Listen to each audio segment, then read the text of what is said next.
That's a good one. That's a good one. Oh, God, it's a toad, son. It's a fucking toad, dude. Yeah.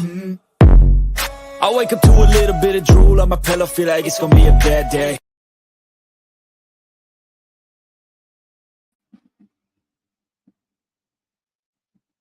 What's going on, Wildcats fan? Welcome back to Fishing Friday Live Train. I don't have a hat on, and I just realized I feel really naked now that I looked at myself sitting up there and I don't have a hat on. Do you want me to go get yours in your truck? No, I'm okay. I'll gut through. But yeah, welcome to Fishing Friday Live. What is going on? With the one cast This week sponsored by Mr. Clean. Mr. Clean. What's up, David Fuchs? Make sure you head over to onecastfishing.com. Use the code the OneCast, all one word, to check out. Save yourself some money on snagless jigs, long neck hooks, weedless Neds.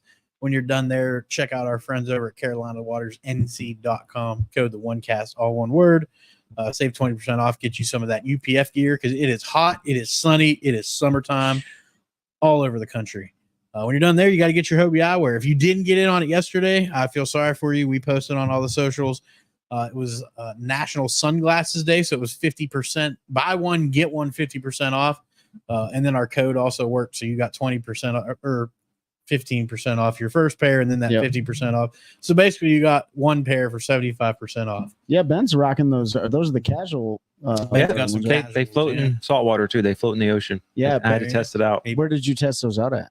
Puerto Rico. Ooh. Had a little mini vacation when it went down Sunday. Got back last night. So any of y'all visit the website. That's why that little shutdown banner was up there. But yeah, took along the Hobie eyeglasses, protected my eyes in that heat, hot humidity down there, and they'll stay on your face when you go in the water too. Other Pete is on. Welcome, Other Pete. David Fuchs said he got his 2 pair of Hobies. There you go. And also, if you're looking for property or anything in the Sandhills, make sure you check out our boy Eric Schwind, Mossy Oak Properties. You can find them all on the socials at Eric Schwind - Mossy Oak Properties. I think he's got an Instagram now. I've been tagging him in all of our stuff. Yeah, that one's Chaos Catfishing. No, he started one for Mossy did Oak. Yeah, finally. All right. He's got a professional one now too. But Trey's got his number. So go ahead, Trey. You can shoot him a text or give him a call at 936-494-9686.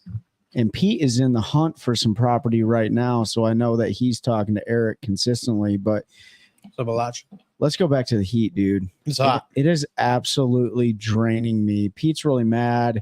I haven't told Ben yet, but I'm moving. I'm getting out of here. He's so full. It's too hot. I might have to go up to Jersey where David's at and run the mud flats or something like that because this is just brutal, dude. See, it is. Now I missed all that heat wave because what do you guys had a 100-degree day one day? Dude, but I was down in 90 degrees every day with way more humidity. That's true. But I like it. Like you walk out, it's that warm blanket wrapped around you. It was 103 with tropical humidity the other day. You got to chug water. That's all you got to do. All right, I guess I'm not going to Jersey. I guess I'm going to Alaska. That might be your only reprieve. It was like 80 yesterday. It was so nice. Yesterday. Yeah, it was very back to miserable today. But we got some rain coming, which will cool it down at least for a couple of days. So yeah, we got that to look forward to. There's been a lot of derbies recently. You know that I don't know if we talked about the last one. Did we talk about the Chowan River at all? We already talked about that. Well, now they're at the James, right? Yeah, and the elites are at Smith, and the MPFL is getting ready to go to Pickwick, and it's just like another 2 weeks. Straight heat, dude. Like, just I don't know. I'm glad our tournament season's over. That's all I gotta say. Yeah. Now, if we want to fish, we're doing it for fun, and that's right. If we get too hot, we can just go find some shade, lay down for a little bit. Yeah, and you don't feel like you're missing out on anything. But speaking of tournaments, if you haven't listened to our episode this week, we had Zach Burge on. He talked about breaking down the Chowan with no mapping or anything. And very limited YouTube knowledge out there. He's up there. He finished second in his group on the James. So congratulations to Zach, fishing the knockout round starting tomorrow. He did finish second to Jacob Wheeler, who had like 30 pounds more than him. But that's it all changes in the knockout round. Weights reset. And it's a tidal fishery. You never really know what's going to happen. There is a big cold front coming. I know it's not till next weekend. They're actually saying up north could get some snow. We're going to see like a 15-degree temperature swing. We are? Yeah, like a big old cold front I coming. gotta look I'm this ready. up now. Man, I would pay for some snow. So it's tomorrow, my Fuchs, and I have a derby at the puddle that we show you the beach ramp. Well, good luck getting launched there. Make sure you What's got, up, Rodney? What's up, Tim? Make sure you got your long neck hooks from One Cast Fishing. Put those on a Carolina rig. Make about a 2-foot leader. Throw that out on a 3/8 or a 1/2 ounce weight. I don't know if it's super shallow there. You may It's just like a need foot deep. Just throw a frog all day. Yeah. But I'm telling you, you want to get those extra bites in the summertime, and you want to get some of the bigger fish. Drag a big something past their face on a Carolina rig or a big jig. You'll generate bigger bites than a lot of those guys. Yep. So yeah, that's going on. So knockout round starts tomorrow. Smith Lake has been Frog and RC, he knows what's up. Smith Lake has been a dink fest, which we pretty much knew it was going to be. It's a spotted bass lake, been a couple decent largemouths, some decent spots caught, but Yeah. like 12 a day has you in it right now, and one good day puts you up at the top. So Trey McKinney probably lost Angler of the Year this derby with a mistake.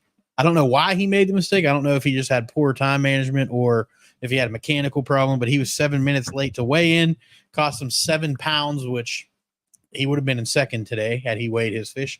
He would have had the biggest bag of the derby. And now I think he finished in like 62nd because of that. That's so right. Yep. that one hurts for sure. So that's opened it wide up. Justin Hamner's right behind him. He's going to fish tomorrow. He's also in the top 10 right now. So if he fishes Sunday as well, there's a good chance he bumps Trey from that lead. Yeah, they're going into the worst area for Trey, which is smallmouth. He really struggled in the opens on smallmouth. He's admitted he doesn't have a lot of experience on smallmouth fisheries, so it was a bad fumble for him. ROI, it'll be pretty hard for him to lose that. He's got a pretty big lead in that one. So I just pulled up. So I think because of his penalty, he finished like 66 today, 64th today, Trey. And of course, Justin's just a few points behind, and his lowest finish so far this year is 55th. Okay. Yeah. So I mean, it'll be a close throughout. But Pete's right. Trey's weakness has always been up north, so we'll see what happens. Of course, Cody's right there too, and he's pretty good on smallmouth. So. I would really like to see either Cody Huff or Steve Kennedy. I hope Steve Kennedy wins. I just love that guy. Pull off a victory. Steve's won. No sponsors, does what he wants to do. Yeah. Like Cody's never won an Elite Series event, right? Cody'd be a good one too. Yeah, he'd be a good. He's been runner up once or twice. I think. He's always up there. I know he does really well in the smallmouth fisheries too. He's having a good year. I think he's sitting third in AOI. Yeah. So John Garrett's still in the top 10. JT Tompkins. Yep. The rookies are crawfish rolling with something. God, did you burp again? I'm sorry. What did you eat? Yeah, that garlic. Tacos. Yeah, I thought so. Ate some tacos. Crawfish roll in the summer, big worms. They certainly do. A big deep diving crankbait, a flutter spoon, big baits, big bites in the summer. That's right. I went out for so let's talk a little bit about how they're catching them on Smith. 75 in Massachusetts, very comfortable. All right, Tim, rub it in our faces. I think it's 97 right now. 97. Yeah. Add about 5 more to that, I feel like. So yeah, so with the elites on Smith, like, yeah, it's a dink fest. Pretty much everyone's catching them, but they are catching them in a variety of different ways. It's not just out there pinging them with a jig head minnow. I mean, there are some people doing that. I know Jacob Porosnik, he's like one of the hometown favorites on that lake, but he's been out there doing that. But it was actually pretty cool to watch Jordan Lee on day one. He was working them shallow with a prop bait. I've never seen that prop bait he was throwing before. I don't know if it's a secret, but it was pretty cool on how he was working. It's not going to be a secret anymore. No, it's not. So you got a variety of different things. A lot of guys are fishing deep though, right? Super, super deep. Yep. You know, did you say Porosnik was a hometown favorite? Yeah, I think he's won. He's on from Virginia, though. That's he's not a hometown favorite, but he's a favorite for the lake. Oh, I got you. Okay. I think he's won on there. Smith. Yeah, that's what I'm looking. Go ahead, keep talking. I was just checking. When they're fishing that deep, and I don't know and I'd like to know your guys' thoughts. Like, what are you guys' thoughts? Do you think the jig head minnow loses effectiveness when you're 40, 50, 30, 40, 50, 60 foot deep? No. And the reason why I say that is because as you cast out and the angle of that line, it's more difficult to keep it horizontal going through that particular strike zone. With the new jig heads and stuff, it's not. I mean, They've created jig heads specifically for that, and they're spotted bass, so they'll come up 40 feet to eat something if you get it above. That doesn't change the angle of the line, But, and the physics of how you are reeling and that retrieve coming through. It does if the line ties change, and they've designed heads specifically for those deep water to keep it vertical. So I know that the Cush, is it the Tush and the Cush? Yeah. Both of them are designed to keep the bait horizontal. Now, what these guys are doing, and not that I have all the experience in the world, but I do this a lot, is they'll change they change the weight of their jig head and the diameter of their line. Weight, absolutely. Yep. You put a 1 ounce weight down there, because that's right. It counteracts, but like that's not your typical jig head minnows. So like, are they throwing 1 ounce jig head minnows out there? I don't know how heavy. No, I forget I was watching today was throwing an 1/8 ounce. Yeah, small one. But it's what cool. they're doing I like it. is they're working that rod tip up though. They keep you, if you notice them, they'll keep that rod tip high, and then a lot of times those fish will follow it back to the boat, and then they'll kill it. And then so it'll, depending on what soft plastic is on the bag, most of them are just fall straight down. There's a couple jig heads that you can get a little bit more action that way. I know was it Echo Baits? Their jig head is pretty good. I don't know if any of those guys are throwing them, but they provide a lot of feedback on forward facing.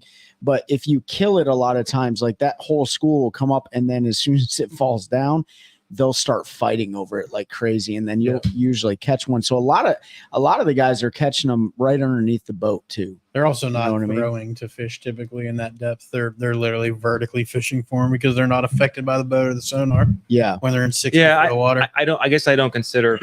Technically, it is. You can do it, but like when I think jig head minnow, I'm thinking you're casting out their target.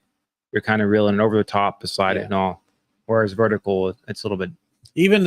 I just consider even when vertical's been around so long. Even when you're casting, they're not reeling it though. You're just letting it fall through them, and then you're using your rod tip to give it little pulls, just up and down. Because there's really no action. They're all straight tailed, so you just get a little bit of action on the backside. It's not like a paddle tail or something. So it's definitely a technique you have to practice. Trey's gotten pretty good with it. It is a fun bite if you can figure it out. Like. And they bite it. A lot of times they'll bite it different every time. Sometimes you'll throw it and drop it right through the center of them, and then it almost hits the bottom and they eat it. And then sometimes they'll hit it right on the fall. And then sometimes you got to keep popping it right above their head and just sit there almost like you're like pulling your rod all the way back, and then they'll hit it. And then sometimes you got to pull them up and then reel in real quick and flip a drop shot down there or something like that. So by the time they go back down to the bottom, there's already a bait on the bottom waiting for them to eat. So it's one of those things, like it gets extremely frustrating though. I'm not going to lie. Like it is so frustrating to sit there and watch 50 to 75 fish come up, and you're like, why aren't you eating this right now? You know? And then that's when you just whip a big old flutter spoon in there and you end up snagging them anyways. You know what I mean? So change bait or something. Yeah, it's probably a bait or something thing, you know. You gotta have like 9 different jig head minnows. All right, what do we got? Hello from Kalamazoo, Michigan. What is that? Kevin Van Dam, Michigan. Erie Canal's loaded with smallmouth and largemouths. I caught a 3-pound rock bass. Was swimming with small school bass. Yep. Oh yeah. You guys have gators where you fish? Not where we. Well, I mean, if you go over to the river where I fish a lot, there's some gators around, but it's literally called. Yeah, like if you go to the alligator river, there's a bunch of alligators. Todd, one of our guys in my club, caught like a 3-pounder out from underneath an alligator last weekend, and he's like, I just wanted to catch one from under the alligator, so I threw a wacky rig over there and caught like a 3-pounder. Every once in a while, about 30 miles south in Fayetteville, one will come up every 10 years right around Fayetteville. They come up to Cape Fear, but typically I think that's probably some army guy dumping them. so let's think about the tournaments that just concluded and the tournaments going on, and I'll tell you about the breath of fresh air that we had last weekend. So you had Wheeler that just concluded. That was a slugfest. We've already talked about Cliff Prince. Come on, Pete, you'll be all right. Dragging a big old worm, right? John Cox was the only one actually looking like he was having fun in that tournament, but. And then you have Smith going on right now with a lot of minnows. And then you have the James going on right now, which is really cool. Those guys are catching them like Nick LeBron's catching them on whopper ploppers. So you got a deep gar hole of a spotted bass lake. It's not a gar hole. And there really hasn't been that much minnowing going on. No. It's been Steve Kennedy's catching them on a glide bait. A bunch of guys are catching them on top water all day in shade lines. Yep. So I think there's only been a couple guys that have actually fished minnow, minnow. Yeah. But we had a breath of fresh air last weekend. So you went overseas, and I guess it was like miniature overseas. Underseas. We went down to the river, and man, we had an absolute blast. Pete's dad came down. We were fishing 3 out of the boat, and it was a slugfest. We caught a lot of fish, but I think for me, the largemouth, hands down, we were targeting largemouth. But dude, we got into it looked like somebody was flying like a B-52 and dropping shape charges into the water. These striper were going absolutely crazy, and they were crushing a spook, dude. They were crushing. Did you keep any? They were crushing. No, you can't. It's highly illegal. Is it out of season? It's pretty much always out of season in North Carolina. You will go to jail. It's federal now. So the actual saltwater migratory one. I have no idea if they're in. Yeah, you can keep them in a lake. Yeah, because the lakes are stocked. Yeah. Yeah, you can't keep any in the rivers. Because you used to be able to because they used to run up right below the Cape Fear here. Yeah. And go to jail if you catch them there and keep them. So one of the coolest things that happened was Pete got into him. Pete's dad got into him, but Pete had his rod hanging over the boat, and his frog was just dangling there in a big old striper. A big one, yeah. Wham, dude. And it just ate the frog. And thank goodness Pete was paying attention. He grabbed his rod and the fish set the hook himself, and he ended up landing that. First time I've ever seen a striper come right up to the boat and just eat a hollow body frog, dude. It was so I've caught them on a frog down there before, but not right. They don't really care about the boat though. When they're eating, they're eating. No, it was stupid. And then the second day, we forgot the net at the hotel. Trey forgot my net at the hotel. He said my net. We forgot the net. So you can imagine we got into the stripers that day, and I think we caught 9 stripers. Oh, we got a bunch. And 3, each of us in 6 minutes. In 6 minutes, 3 casts per person, 3 fish per person, 3, 6, 9 striper. I mean, literally back, but we didn't have a net. So everyone's down there trying to get their fish unhooked with pliers. Oh man, it was an absolute blast. So you guys that are listening and watching, I know people want to keep it a secret, but dude, if you get some time, go down to that river system, the Chowan, and just go striper fishing. It's so much fun, dude. So much fun. Just take a spook and just go down there and have a great time. Yeah, you just gotta find an area, wait for them to school, watch the wind. I mean, when they came up that second day, we were pretty far from them. I motored over to them. I thought they were done, and then they started feeding again. And I think you caught one right away. The old man caught one right away, and then I literally caught on one cast. I think it was my first cast. I think I hooked 5. Yeah. So I hooked the first one that ate it. I was fighting it. It came undone. It got to the top. I twitched it once. Another one ate it. I hooked it. It came off. I twitched it 2 times. Another one ate it. I hooked it. It came off, and then one ate it while I was under the water floating up. I hooked it, and then I finally landed that one. Yeah. So I hooked 4 or 5 in one cast, and literally hooks are straightened, broken off. I'm just bending them back. I'm not even worrying about putting new hooks on because they're just going to destroy this thing anyway. Isn't it funny though? We target largemouth, which are they can be some of the hardest fish to catch, right? If you think about it. And then I'm thinking to myself the whole time, I'm like, why don't I just striper fish? It's so much fun, dude. It was a blast. It was a blast. But his old man ended up catching a 6-pounder on a frog. Yeah. He caught the 2 biggest fish for the day for sure. But man, we had a good time. But we talked about that with Zach a little bit. So go listen to that episode. Zach jumped on the Chowan River, and they had some of the Roanoke that was accessible.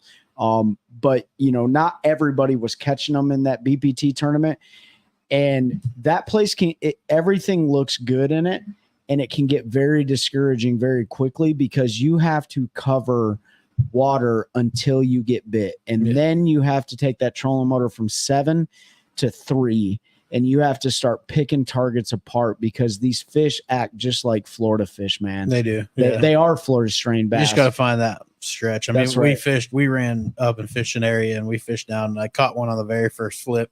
And then I don't think we got bit for like a mile.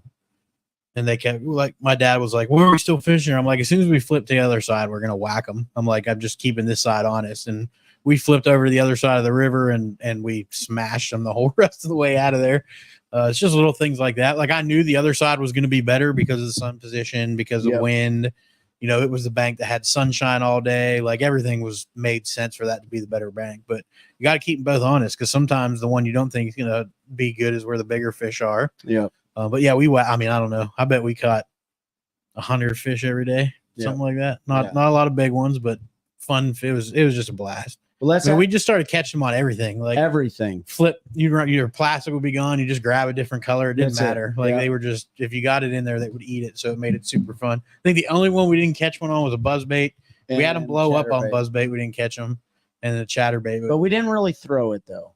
No, I mean, when you're fishing 3 people to a boat, it is very, very hard to throw certain baits. And I know I could have schwacked them on a buzzbait because of the conditions, but it would have screwed both of you in the back of the boat because the way you have to position the boat and everything down there. So we just didn't fish it. Same with chatterbait. Like, you got to parallel those pad edges and stuff, and it just doesn't work real good. So, you know, it's funny. Scott Martin just pushed out his video on Wheeler. Mm-hmm. And, you know, he fished a buzzbait, I think day 2 and day 3. Day 2, I don't think he made day 3. No. So he fished a buzzbait day 2, but you know, we threw a buzzbait a little bit down on the Roanoke and stuff, and you were talking about that, like, hey, I can't remember which way this one runs, right? And if you guys ever fish buzzbaits, like, their blades make them run a certain way. They either run left, right, or center. Right. And a lot of them, you have to pay attention to it when you buy the buzzbait. But that's one of the things that he broke down in his video, which we talked about it when we were there, is like, if my buzzbait runs left during my retrieve, I need to position my boat to where I'm throwing towards the left bank, right? If you're going the other way and throwing in the banks on your right-hand side, you're going to be pulling that buzzbait away from the bank. Now, there may be times where that's applicable, but just think about that when you're targeting trees, targeting the bank line, targeting grass lines, whatever. And it was really just ironic to see him break that down the same exact way we broke it down on the Roanoke. You know what I mean? Yeah, so that left buzzbait, you want to keep whatever you're throwing to your left side. And then if it's a right, keep it to the right. So even docks and everything, like, if you're fishing docks, you always want to try to stay on the left side of the dock with a buzzbait. Which makes it tough, like I said, because for me to fish that effectively, I would have had to put you two in the bank basically, and I got to angle the boat. I would have left.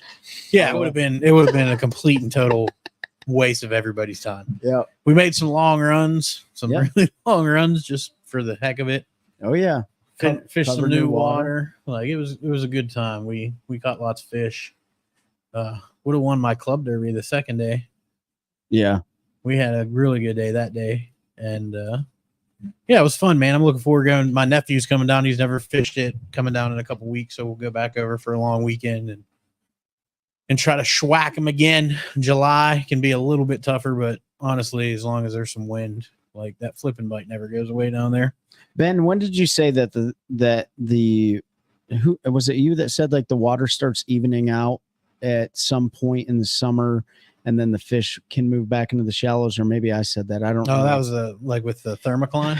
Yeah. Like, not that the thermocline is going away, but like, the water in the main lake section is about the same temperature as it is in the creeks and stuff. A lot of times what you'll see as the summer goes along and that thermocline will rise. So we talked about it. I don't remember, it was an episode not long ago, but we talked about, like, a Jordan Lake. Yeah. In late July and August, like, you'll start catching more and more fish shallower. Yep.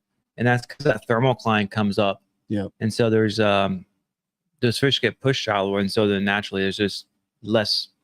That decreases the places they can go, so then they can push up again in the bank. I'm ready for that. Yeah. I'm ready for that. I'm tired of the dog days of summer already. Just go to the river and always fish the bank. Let's see what we got. Kayak angler, I saw that. Not fishing around gators. You'll be all right, Pete. I promise you. They got gators in South Carolina. Dave Fuchs says Pete Chandler is the luckiest person ever. Straber's hitting a dangling frog and catches 2 on a crankbait. Yeah, I mean, Yeah, lucky. I've caught him on a frog down there before, fishing it, but never just throwing it over the side. So I threw the frog at him because they came up schooling, and it was in my hand. So I'm like, I'm just gonna pitch this to them, and they didn't eat it. So I set it down and I turned to grab my spook, and in my mind I was like, watch one come up and grab that while I'm getting my spook. And I no sooner turned and reached to grab that, I heard right next to the boat, and I was like, and he was literally, I mean, he had to hit his head on the trolling motor when he ate it. Was the frog on the water? Yeah, it was sitting on, so it was just sitting there. And they're the most non-resilient fish in the world. They're the softest fish ever. Like you hook them and you just look at them and you're like, you're gonna die. Yeah. Like, and you're trying to do hardy. No, they're not hardy at all. I've never had it happen to me, but I've seen videos where people have their baits hanging over their side. They're not touching the water. Yeah, and they come straight. They come up and get it. Yeah, I'm like, man, every tournament angler should be doing that because that's breaking no rules right there. As long as it's not touching the water. As long as it's not in the water. Yeah, could you imagine that? Illegal. Now, do you have to pull your other one in before you can even grab that rod? Probably so, but reach down and just hit the bail release and I would just like step on the rod butt. You know what I mean? Pull it in. Yeah. I don't know if I can recreate that. Sound I made when he ate the frog. Well, you have to listen because we're probably going to use this for our episode next week because we were lazy this week because it was so hot we didn't record one. That's true. So this you guys didn't do one Wednesday? No, we were like, that was when it was 103. And we messaged. We were like, I think we'll just use Friday. So, speaking of our next episodes or guests and stuff, we got we can get somebody on to talk about some true tidal fisheries like the Potomac and stuff. Michael Catt was the winner at the Potomac for the Toyota Series, and he wants to come on the show. So if you guys are interested in that kind of thing and you want to know about true tidal fisheries, not wind-driven tides, like we talked about with Zach, I think it'd be a really interesting episode. We can get him on and kind of break that down. I have zero experience. I don't think I've actually fished a true tidal. Just the wind tidal. Yeah, down there, like the alligator and scuppernog and stuff gets true tide. I didn't know what I was doing, but I mean, I caught fish. So. That's such a dynamic. I mean, when you figure it out, like you really catch them. I mean, you're seeing that right now on the James. Like obviously, you were talking about it earlier. Like Jacob Wheeler, he's not really fishing true tidal water. Well, he is, but the tide isn't. But the tide is the way he's catching. The tide doesn't really affect the fish, which is crazy. But then when you look at the Potomac, right? Like when they fished it a few weeks ago, like when that tide was high. Some guys knew exactly what to do, and then some guys had no idea what to do. And then when that tide was getting sucked out, everyone thought that the fish were going to go really, really deep, and some of the fish were staying exactly where they were in high tide, but everyone didn't realize it, right? So it just pulls them off. Yeah, there was a lot of like dynamic stuff that some of the guys were telling me about it, and I was like, you know what? Let's see if we can get somebody on the show to break that down. I saw an interesting video. I probably can't find it now, but it was from down there today. And the guy made the knockout round, but he was way back in a creek and the tide fell. And he had to go under a dock. I'm sorry, the tide was coming up. So he had to go under a dock to get in there. And he spent more time than he planned on. So the water was coming up. So he literally had to take his windshield off, both of his graphs off his console, the cowling off of his motor. He had to have his cameraman, his his official, and him all lean on the right side of the boat to get it to lean low enough where they could get through. Who was this? It was somebody in MLF today. What about the power poles? He just put them down to where they were just low enough that he could get through. Yeah, but how was it not low enough to hit the bottom? I don't know. Well, because the water was rising. That sounds like you're okay. That almost sounds like Keith O'Shea. It wasn't. It was somebody in a big glass boat, dude. Really? Yeah, and I can't. It was an older guy. I'll try to find it. I was like, the good for him is if he would got stuck back there, his fish would have still counted. Yeah. That is one benefit to that. You just would have been there for 12 hours. So it came down again. I guess maybe they let him blast off from there. I don't know. So what did Dan say? I should get Paul Matters from Bass and Beer Radio to talk about tidal fisheries. Yeah, we've got friends that fish it too. Yeah, we've got lots of people that fish tidal. So we'll definitely get somebody on to talk about it. Yeah, I don't know anything about tidal fisheries. So I know when I fished them, it was better when the tide was rising and or falling or high tide. Low tide was garbage. So if you had moving tide, it set the fish up like it should with current. When it was high, they set up like they should with the high water. But when it was low and slick, like that switch tide, drop shot. absolutely no. I don't even think you would have been able to get him to eat a drop shot. Cast net. It was miserable. But yeah, I sort of learned a little bit, but definitely don't know enough and would love to hear somebody talk about it. So yeah, I did talk about Delaware River, which was his home. I watched the one. He won there, right? Yeah. Yep. He won back. I've watched the old cover of that. Yeah. So yep, David Fuchs does fishing Upper Chesapeake too. So what happened today? We don't have to go on the negative side of it, but was there you guys were talking about it. I didn't see it, but there was an incident today in the VPT, right? Yeah, Jacob Wheeler and Matt Becker got in. That was yesterday, I think. Was it yesterday?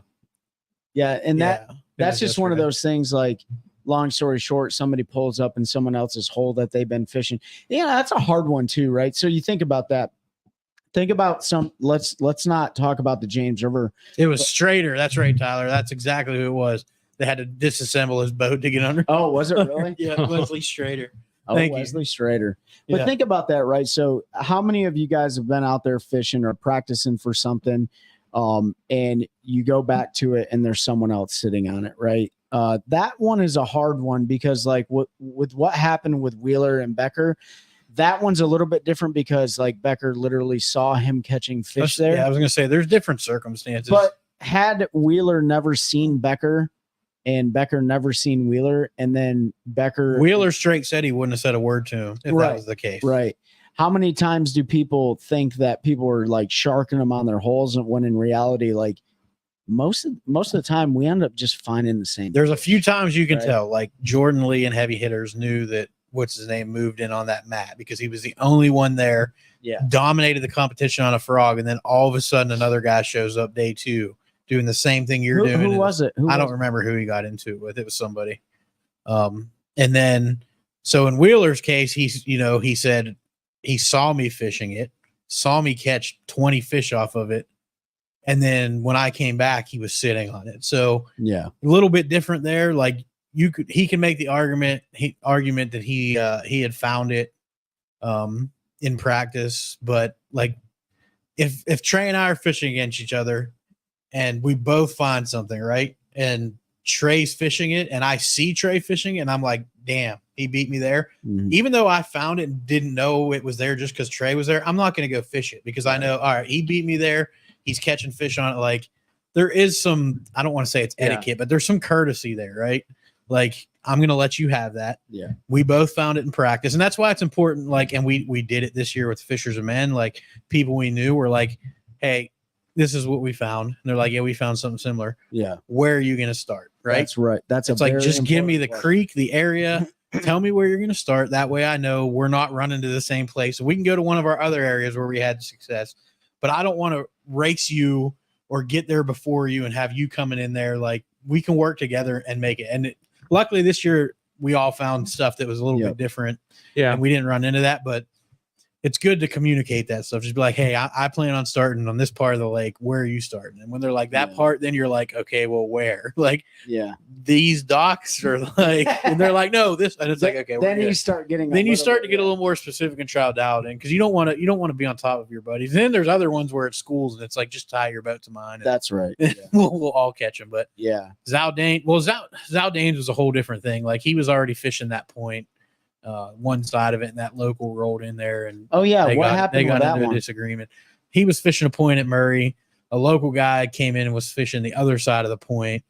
And then there was a conversation because the local said it was his point, and Zaldane dropped the F-bomb a couple times, and there was some back and forth. When you're fishing a fishery like Murray, if you have a point, there's a really good chance like there might be 2 guys on it. But when the point they're fishing is like a football field and half wide and one's on the inside and one's on the outside, you can't really make the argument that, you're fishing the same exact area. It was kind of BS. Zaldane probably took it too far.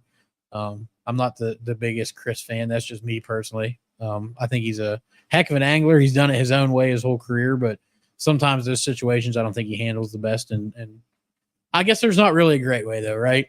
Like Trey and I got cussed out in our last tournament at Falls by a guy that said we cut him off, even though we gave him like a football field and some change, right? Yeah. And there was 37 boats on this stretch that we were fishing, and we just found a gap.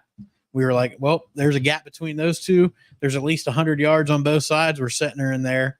And we picked, I don't even know if we could say we picked. We lucked into the right stretch because the first fish you caught was a 5-something. Then we proceeded to smash him in the mouth in like a little 40-yard stretch. Yeah. And then that guy got mad because he saw us catching fish, and we weren't fishing against him in the Derby. No, it goes back to David's that bent rod pattern. But right? then he yelled and made a bunch of threats, and we just said, well, I guess we'll see you at the ramp if that's what it gets to. And we didn't see him at the ramp, so I don't know if I was actually really scared. I wasn't. I don't think it would have went the way that guy thought it was going to go. Is all I'm going to say. But it happens. I mean, I've had conflicts. I yelled at a dude on the water one day because he was like the 9th person to cut me off on Jordan on a Saturday. Yeah. So I yelled at him, and then I went to take off and left my trolling motor down. Oh, I remember that. You just like karma right there. Instant karma. Yeah, that's what I get for yelling at that. I watched a guy do that the other day when I was out fun fishing. Didn't I do it with you? No, you never did it with me. Oh, I just did it again with Chelsea. Maybe. Oh, did you? You sure it wasn't with you? No, you didn't do it with me. You've caught me trying to do it before. Yeah, you're like, you're gonna put your trolling motor on? I'm like, oh yeah, I guess. Every once in a while, I forget it. I leave mine down. I'm like, oh, now I got to get back up and get back up. Christine said, for goodness sake, it is just fishing. It is. And you know what's interesting is, and maybe all sports are like this. Maybe all gambling is like this. But I tell you what, like in fishing, desperation it changes the human behavior. It's not just desperation, but you put money into it. Yeah, and there's competition. As soon as you get all of that going, it's their livelihoods. I mean, it's Well, let's and then let's I guess transition over to the incident that happened today in Bassmaster. Wasn't there really an incident? Oh, Trey McKinney. Yeah, so I talked about it a little bit at the beginning. Trey McKinney, who's leading Angler of the Year, had caught the biggest bag of the tournament, or would have been the biggest bag of the tournament. Would be sitting in second place right now, but he showed up 7 minutes late to weigh in. 7-pound penalty. A minute. So he finishes 66 and doesn't make the cut. A 16-pound bag turned into 9, and so that's he went from second to 63rd. Yeah, so that's really and the two guys close to him in Angler of the Year, Cody and Justin, are both in the top 10 right now. So that could come back. Like we talked about at the beginning, there's a good chance he lost AOI there just because he struggles in the north. We say he struggles in the north. We don't have a huge body of work for him. Yeah, the sample size is small. He only had 2 tournaments last year, which was his 2 worst in the opens. And he hasn't really fished them outside of those 2 because before that he was just fishing BFLs and he was still in high school. So I bet he's going to practice right now. Oh yeah, I mean I would be heading north. And I bet he's putting the time in on similar bodies of water, just to kind of dial it in. But we'll see. I mean, it'll be a good test for him. Man? I mean, he's gotten progressively better with his electronics. He's had 7 tournaments up to the Northern Swing? I mean, just put. If you think of it, he's had 2 tournaments in the Northern Swing. No, up into Northern Swing. And when you think about his official finish is 66, but when you look at his actual fish catching, he was fishing well enough to be sitting but 2 ounces out of the lead. I think some of the youth has shown with him this year. He's had 2 really bad mental errors. One, not paying attention in a brief and blowing a no wake zone and getting penalized. It cost him a good tournament finish. Yep. Another one being 7 minutes late. And then he had a dead fish too, I think, in one, didn't he? I don't know. They don't announce that typically. So there's always some dead fish, even at the elite level. They don't usually talk about it, and you don't know it's a penalty because Mercer doesn't say. They just automatically put it on the scale before they put the fish on there. So they'll start a 1/4 pound light or whatever it is, and then that weight's their official weight. So they don't really talk about it unless the angler brings it up, like, I had a dead fish that cost me. I don't know if it's that being that high in the rookie because there's plenty of rookies that have been there. I think it's just youth. I'm sure the pressure is some, but that's a lot of pressure on a 19-year-old kid that doesn't have a ton of life experience. Right? So I will say this. I think Cody, I think you're definitely spot on with the pressure part, but I think the pressure that a lot of these guys are feeling is there's a lot of negative crap going on again. There's a lot of negative connotation against the rookie class this year, I think the bass fishing world in general is just kind of ate up with a bunch of negativity right now. There's a lot of changes that people are saying need to happen. There's the rookie class. This is the first year that, rookies had to fish all 9 to get into the elites. They're riding a significant amount of momentum coming into the elites, right? And that momentum is important. They had to make a rules change for the information deal for the EQs, right? That should have been changed years ago. Which it should have been changed. So there's it's very, very dynamic. But Cody, I think there is a lot of pressure on those rookies, not only from the performance side of it, but both on the mental and emotional side of, am I being accepted by my peers? What am I going to get respect? The internet is about as ugly as it can be. Against these guys and gals that are fishing. It's just, it's a lot of moving pieces, man. But I think the pressure getting to him is age. Most of these other guys have done it a long time. The pressure doesn't get to him like it does a 19-year-old kid who hasn't been there before. Yeah, he's won a bunch of boats and BFLs and stuff like that, but he hasn't he didn't have to grind the elites or the opens for multiple years. He hasn't fished like the Toyotas or any of that, multi-day stuff. So I think the youth and lack of experience is exemplifying that pressure. There's obviously pressure on everybody, but these need to happen. When you don't experience that, and that's what I was saying. Like, he doesn't have the life experience outside of fishing. Like, we've all dealt with stuff outside of fishing that we can bring into fishing when we get in those situations, right? Like, we've dealt with pressure at work, we've dealt with pressure at home, like all these different outside sources and things that put pressure on us. And we've learned how to deal with that. So it is a little different when you're fishing. There's money on the line, there's competition, but you can use that a little bit. When you're a 19-year-old kid that just graduated high school, ran through the opens, qualified for elites on your first try, you haven't fished a whole lot of multi-day tournament things, like, you don't really have that scar tissue to build upon that pressure, right? So I think it is that impacting him. So the pressure and age, I don't know. Yeah, I don't know if where he's sitting. I don't know if it's pressure. Matters. It could just be an experience. Yeah, youth, and like for this one, I don't know the circumstances why he was late. Yeah, I don't either. Did he have engine trouble? Did he just lose track of time? Did he set his watch? Did his watch stop? Or who knows? There could be a million. I'm pretty sure it's not engine trouble. It wasn't mechanical. I don't think so. It would have been said. My guess, he just got lost time, or maybe there's a bunch of boat traffic, or the wind changed, and he couldn't get back as quickly as he thought. Yep.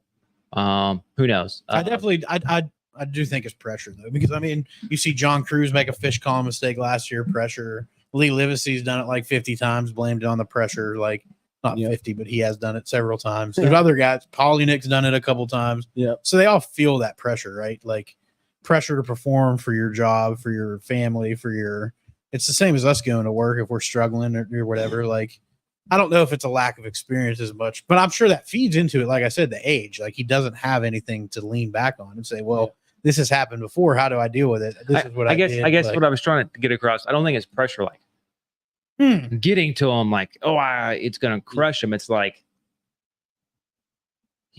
maybe he's gotten, I don't know, maybe he's in such a good role and momentum, he forgets to really pay attention to the brief, and or let's not checking his watch as much as he used to, because like I'm in a flow, and things just get away. So that happened to Will this year, right? Will Harkins, like, he forgot to strap his PFD, and he was rolling on a herring lake, and he was going from shoal to shoal to point, and he was just like, boom, on camera. Oh crap, forgot to snap my PFD. The good thing was he never even got it.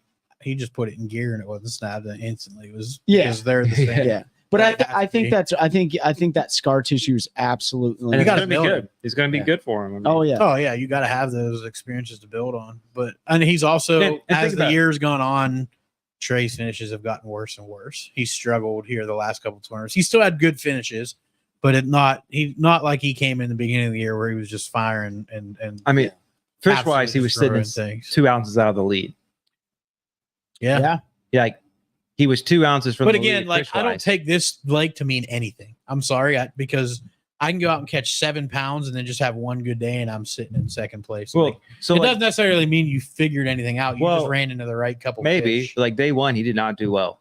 Yeah. And he came back today and had the best bag of the tournament. So like, Like he's still performing. So it's just interesting that. And what's I was also going to say, an age could be a thing because a lot of guys are later, and everyone has horror stories about the mistakes they made, or in this college tournament, or in this derby, I did this and this open, and like some of that stuff, right over the years, like. All right. Well, this is a bad example. Trey's 1,000% not dependent on forward-facing sonar. He won like 11 boats before forward-facing sonar ever even came out. Yeah. Like, yeah. That's the good. beat. And I'm not. This isn't anything towards you, Dave, but that's the BS that is putting that external pressure on the rookie class because that's what everybody on the outside is saying. Like, oh, if they didn't have their electronics and play video games, they wouldn't even be there. Trey was whooping dudes that were like 30 years older than him with no forward-facing sonar. When he was like 13. I just think they're more deadly with it. I think 100%. That's what it is. Now he can take, like you saw him at Toledo Bend. Now he can take that jig and skip it up underneath that dock and know that there's a fish there rather than guess that there's a fish there, right? These kids, and that is the pressure that Pete was talking about. Like without electronics, these guys would fail. That's so far removed. He might not be sitting at the top of AOI, right? But he'd still be catching fish. Yeah, I think, and you know, it's not even the guys like Trey who's sitting in the top. That when I look at the rookie class, you know, he's not, in my opinion, he's not the most deadly of them. Like he's riding a roller coaster right now. But you look at guys like Robert G and John Garrett, man, and Tyler Williams. Like those guys, like they may not be in that number 1 or 2 spot, but those guys are so consistent. And I'm curious to see, it's not this year. We were all curious to see this year. We're all rooting for Ben Milliken. He struggled this year, right? Yeah. Milliken's absolutely struggled this year. And there's probably some of that's on it. He's back with, I think he's back like 35th in AOI. Yeah. Yep. But some of that's his own doing because he likes to do his thing, right? Like Milliken likes to throw big bait. And that's he likes to only target big fish. Yep. And those are things he's going to have to learn. Like if he wants to continue, he's going to have to just go out and catch 5 fish, right? What's up, Jeff? But this is the year to get it out of the way, though. 100%. Yeah. Right? You've got 2 free years. Yep. You got 1 really. 2 because your third year you're guaranteed your third year. So you got 2 years to kind of learn those, and when you get in your third, you really got to buckle down. Milliken, he would be qualified. Yeah, he's 41. Yeah, he's right. So there. All but one of the rookies right now would be qualified for the Classic. Yeah, that's crazy rookie class. And I think the only one that isn't is the one that qualified via Timothy. He's the one that qualified via the Nation. Yeah, Nation. Yeah. So struggle there because that's a whole learning thing. We saw it with Maddie. Like, yep. You see Maddie out there smashing this year. Shout out Maddie. Yep. Heck of a year, dude. It's been so much fun to watch you go out there and do your thing and have things start to click even more. Mm-hmm. So we'll be having Maddie back on the show here. I talk to him all the time. He's like, you got to get on. Which is why they're okay. So these rookies are impeccable breaking down a body of water, which is why they're beating the majority of the field. They're more in tune with Google Earth side imaging mapping. It is, yeah, you're absolutely right, JP. Like, and forward facing does play a role in that. Like, you have tools now that you can break down a body of water so much faster. And I'm gonna say it again. I've said it 100 times. I remember a guy coming into the elites, a young kid, and everybody talking about how he wouldn't win squat if it wasn't for those electronics he had.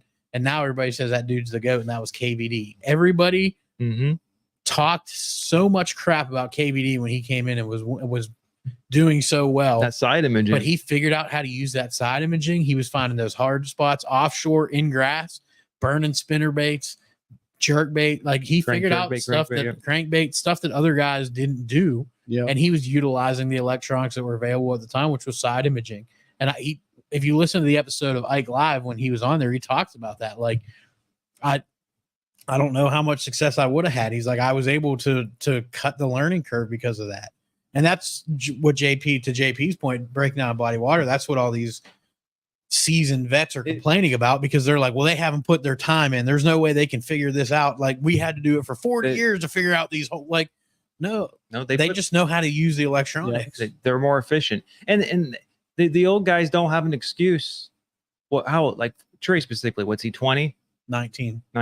He might have just turned 20. I don't know what his birthday is, but he came in. So LiveScope came out 6 years ago. Panoptics, like the older one, like 8 years ago. Dude was like 13.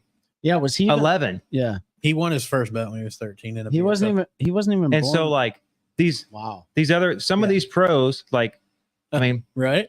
Some of these pros have had a version of live facing sonar for going on almost a decade on their boats. Yeah. So do you think that the well, let me go to JP's comment real quick. So here's and you're right, David. The internet is ugly. So you know, and so I watched Kyle Patrick. He posted a video after Wheeler.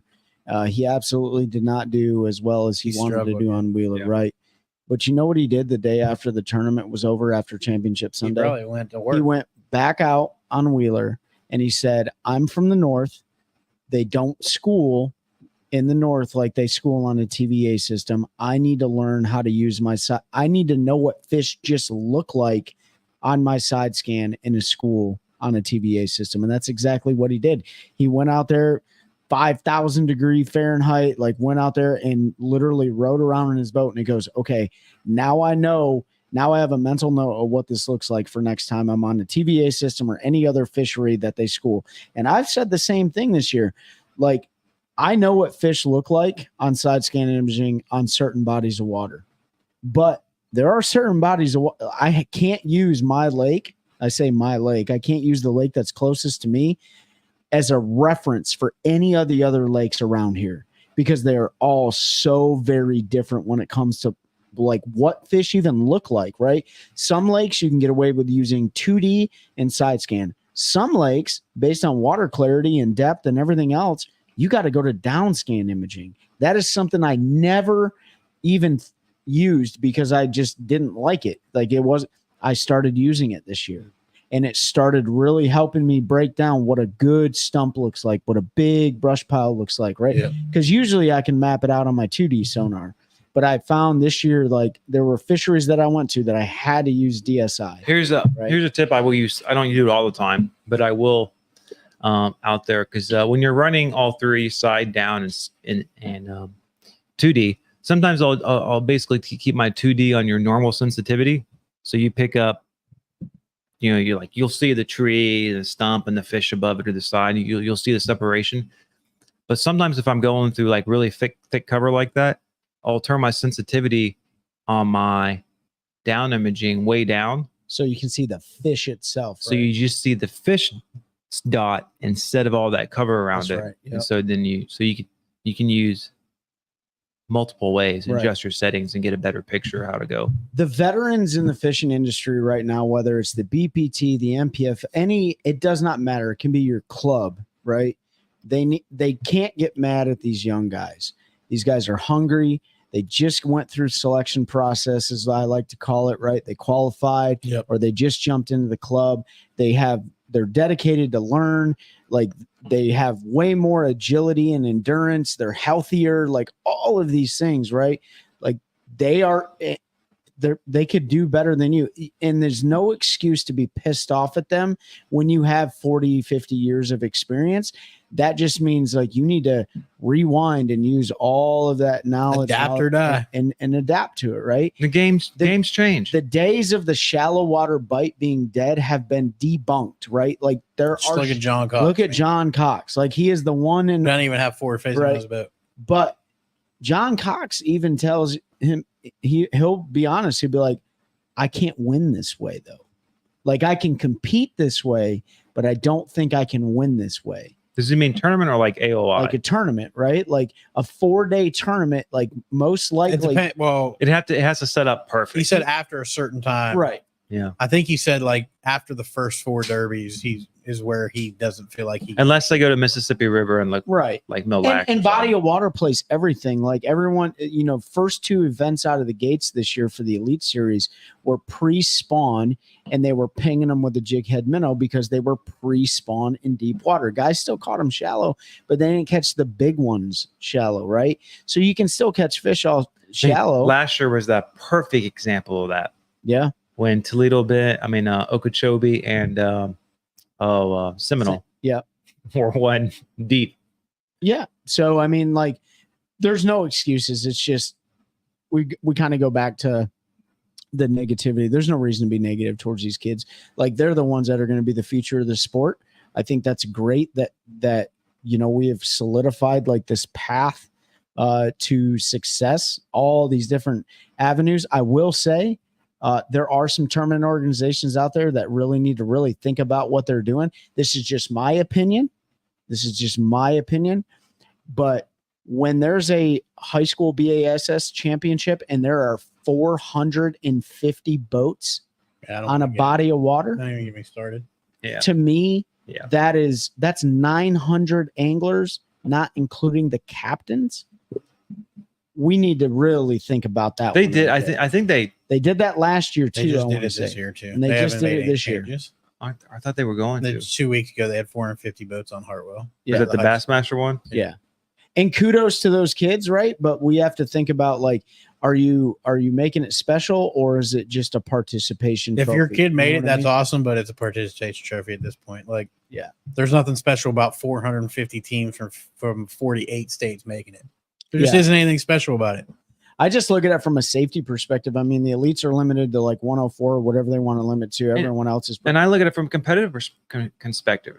You're supposed to find some of the best high school anglers in the country, right? There's going to be scholarships and different things on the line. That's right. And like we all know, like even with the opens, a 200-man field, even somewhere like here, like you have like a 60-man field in a PBC on Jordan. You know how it is. Like you may go out there, you may have a good pattern, and there may be someone sitting on like 5-year spots in your rotation, and they just may be there. Maybe they actually found fish, maybe not. Maybe they just picked a good spot because there's no spots because there's 400, there's 800 points. Yeah. And there's 400 boats. So it's like, I think if we're going to put work into this industry from the sporting perspective, from the competitive perspective, I think that's where the work is really needed, right? The grassroots to the high school, to the collegiate, all the way to the pros, right? And I think Bass is going to make some changes. Like I heard rumblings that there's not going to be like co-anglers potentially next year for the guys in the EQs, right?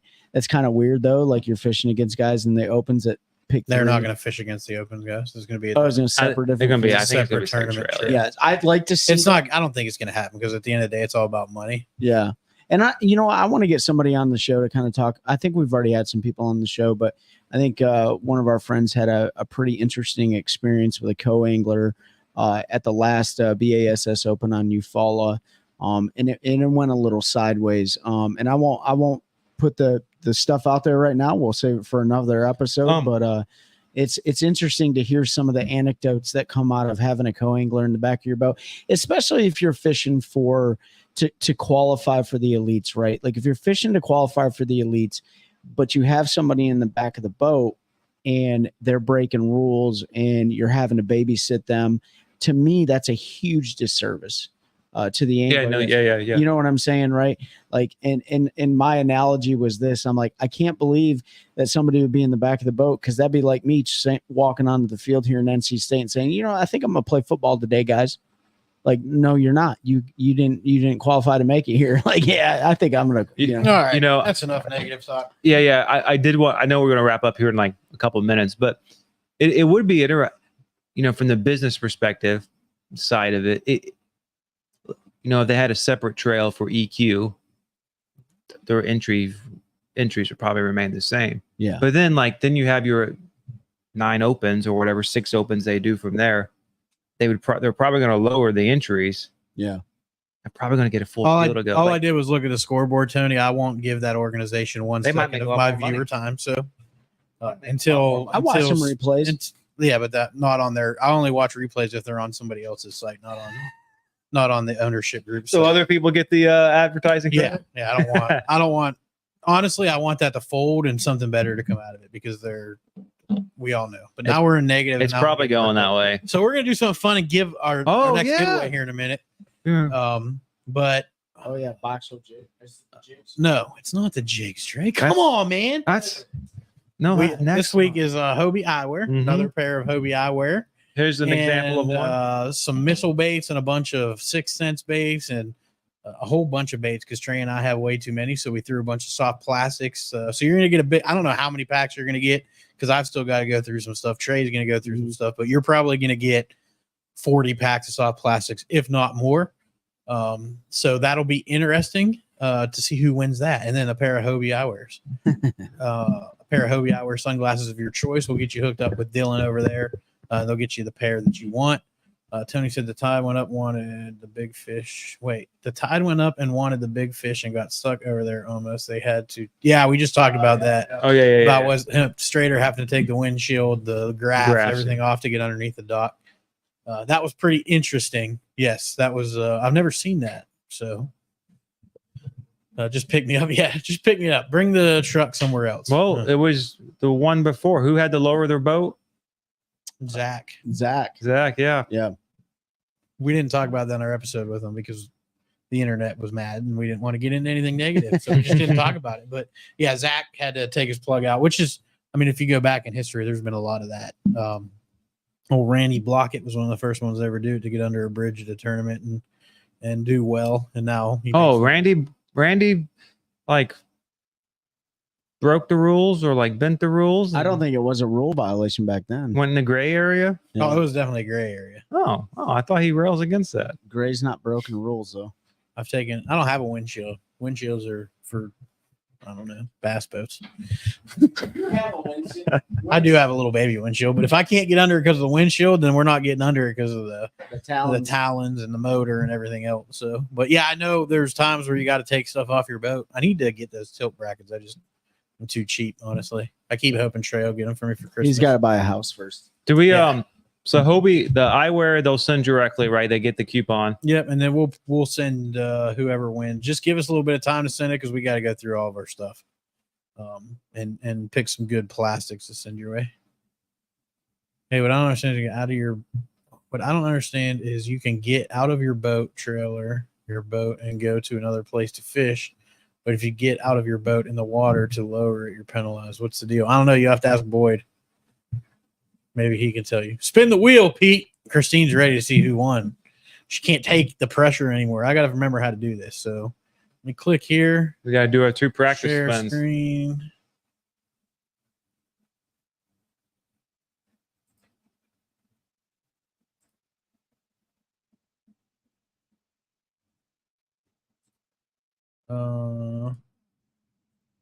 Tab. Why is it doing it? Oh, I have to have it in a separate one. Hold on.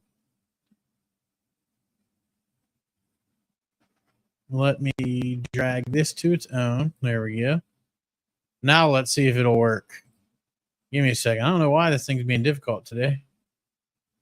Share screen. Hey, look, there's an extra camera feature that's new. We got to mess with that one of these days too. Why will it not let me share this today? Hold on, folks. We're having technical difficulty. Literally have never had this issue before. Technical difficulties. Anyway, yeah, so I don't know why. I'm just going to do it this way. You guys are going to see all kinds of stuff. There. Can everybody see what somebody pulled? Here, let me pull the stream up. Let me pull up the stream here on the Facebook. Actually, I can drag this down here. Oh, yeah, you guys can see it. Okay, we got her figured out. So we were ready to go. So if you haven't been here for the giveaway, here's how it's going to work. We're going to spin it 3 times.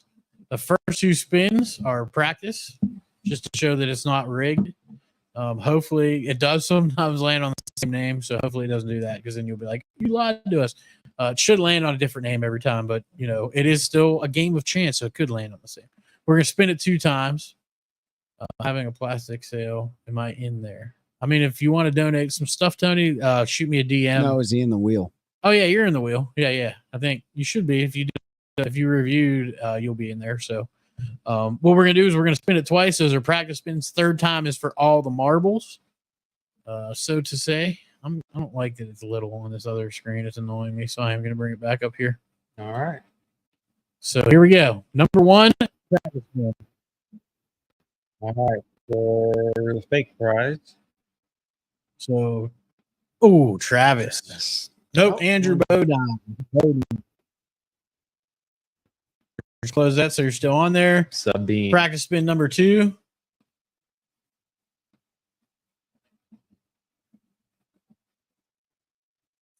Joseph. Sorry, Joseph. You were our practice spin. All right. So this one's for all the marbles. Here we go. Big Ladies one. and gentlemen. For the Hobie eyewear and soft plastic prize package is going to be... Christine! Congrats, That's why she Christine. wanted you to spin the wheel. It's like she knew. She wins. She had a everything. premonition. It's like she knew she was going to win. All right, Christine, just be Hi, patient. Hannah and my wife, Chelsea. Hope you guys are having fun. What do you need? Shoot me. I'll hit you up, Tony. Christine Fuchs, text us. You have our number. Send me your address. We'll get you hooked up. I've got with their our address. homies. Yeah. Oh yeah, we have your address. I'll send it to you now. So we'll get you hooked up with what is the giveaway criteria, Pete? JP Fishing. Either subscribe, like our YouTube channel, screenshot, send it to us on DMs, or if you listen to our podcast, the recorded episodes, Apple Podcast, Apple Podcast, Spotify, Amazon, they all have it on there. If you go on there and leave us a review, screenshot that and send that to us, and we'll get your name in there. We have one more giveaway next month. So the last Friday of July, we have an entire Plano Edge box full of One Cast Fishing old school jigs. So the traditional jigs with the weed guard and everything. We have a Michael Johns jersey, FX3 jersey, who's a friend of the show, Veterans Suicide Awareness, Suicide Prevention, fx3inc.org. Make sure you check them out. Mike's also a friend of the show. If you want us to get him to sign it, we can make it happen. Pardon my cough. Oh, hold on, let me look. So I think there may have been. Did I stop sharing? Oh, just stop when I closed the window. And we have a Carolina Waters prize pack. And then it sounds like I'm going to get some soft plastics potentially from Tony Soft Plastics. I'll talk to him. She's dancing all over the house now. Right on. Well, we're super glad. Birthday's July 18th. Oh, well, happy birthday. July 19th, we'll be on the Roanoke show on Alligator, whatever river we're on. What? I mean, you can come if you want. You just got to bring your boat. I'm being iCast. Oh, yeah. Hey, if you guys, No, it'll be over on the 18th. no, he'll still be down there. Yeah, No, just gotta rush in. it's 14th is Sunday, so it starts. It's Monday, Tuesday, Wednesday, Thursday. No, it's like Tuesday, Wednesday. It's Friday's the last day, so it's like Friday, Thursday, Wednesday, Tuesday. Monday's nothing. Okay. Yeah. We'll go down to Well, the. dang. About to plan I'll a probably trip be when we there. get back. Yeah. Tony, you should definitely go down to the Orange was it Orange County Convention Center and registered for ICAST as a vendor. Yeah. It only Lots of costs you opportunity there. So congratulations, Christine. Thank you, everybody who's supported us, who's entered. Make sure you check out all those folks that make this possible. One Cast Fishing, Eric Schwinn, Mossy Oak Properties, Hobie Eyewear, Carolina Waters. Might have some new. Come on, I bet she can dance just fine, David. We might have some new partnerships coming up. We're super excited to potentially bring you those opportunities. We've got some fun guests lined up, working on a few more. Hopefully we can get scheduled here for the next couple weeks. So I know some of you only know about us because of our lives and you jump on here. We appreciate that. But we do have recorded episodes with all kinds of different folks from around the industry, from anglers to business owners to salesmen to the fish tanks guy that takes the big fish tanks to the shows. Lots of cool stuff. So make sure you check out our recorded episodes across any audio platform, also on YouTube at One Cast Fishing's YouTube. There's a podcast page under there, and he's been kind enough to let us host those there. Tony, that is in Florida. Yep. In Orlando, the Orange County Convention Center. So definitely think about doing it at some point in time. Get your plastics out there. You do make some very good plastics. I ordered like 7,000 straight-tailed minnows for my chatterbait trailer. So I got those ready to go. Also, shout out to our homies over at Swamp Fox Customs. He just sent me a giant order of stick baits, unsalted, because I want to throw them on a shaky head and stuff so they'll float a little bit better. So looking forward to getting those out. Super well done. So if you're looking for soft plastics, hit up Tony there. Tony Soft Plastics. He's been a friend of the show for a long time, as well as Swamp Fox Customs. He's got some other cool stuff. He's doing leather fishing specific journals. So it's something I keep meaning to do for like the last 7 years since I've been in North Carolina, is keep a journal and write down water conditions, things like that, just to keep a running record, especially at the river. because that place is so dynamic to try to match up conditions. Because I'm getting older and I don't remember as good. So keep your eyes open for that cool stuff. If you're a fireman or that, he does awesome custom leather work for that kind of stuff. Fire, police, EMS, all of that. So make sure you check our friends over there out. Appreciate everybody's support. Appreciate the positivity and all of that, and helping us continue to grow a culture of anglers, helping anglers one cast at a time. That's a good one. That's a good one.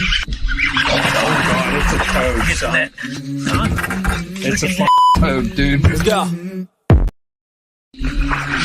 That's a good one. That's a good one. Oh God, it's a toad, son. It's a toad, dude. Let's go. I wake up to a little bit of drool on my pillow, feel like it's gonna be a bad day.